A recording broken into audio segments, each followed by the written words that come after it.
You woke up this morning feeling anxious about something small. Maybe a message, maybe a meeting, maybe nothing you could even name. That feeling didn't come from your life. It came from a gap 2 million years wide. Before the pyramids, before agriculture, before language as you know it, there were 2 million years of something else entirely.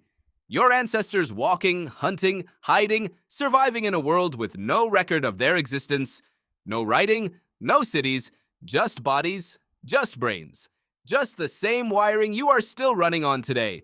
That is not a metaphor. That is neuroscience. Anthropologist Richard Wrangham at Harvard has argued for decades that the deep architecture of human behavior, the fear, the social hunger, the restlessness, was locked in long before civilization ever appeared.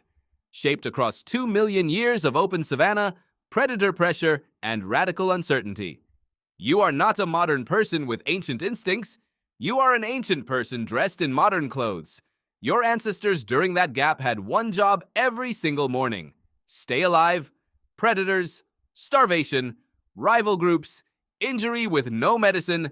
Every shadow in the grass required a decision, and the people who survived were the ones whose brains never stopped scanning, never stopped worrying, never stopped calculating who was safe and who was not. Those people are your direct ancestors. Psychologist Paul Gilbert calls this the evolved threat detection system. A brain so good at finding danger that it runs even when there is no danger to find. Your nervous system cannot tell the difference between a lion in the grass and an unanswered email. It registers both as threat. It floods your body with the same cortisol. The anxiety you felt this morning was not irrational. It was 2 million years old. But the gap explains more than anxiety. It explains why rejection hurts like a physical wound. During those 2 million years, being cast out of the group was a death sentence. No one survived alone in the Pleistocene. Your brain evolved to monitor your social standing with the same intensity it monitored predators. Researchers at the University of Michigan found that social exclusion activates the same brain regions as physical pain. You are not too sensitive. Your brain is doing exactly what kept your ancestors alive.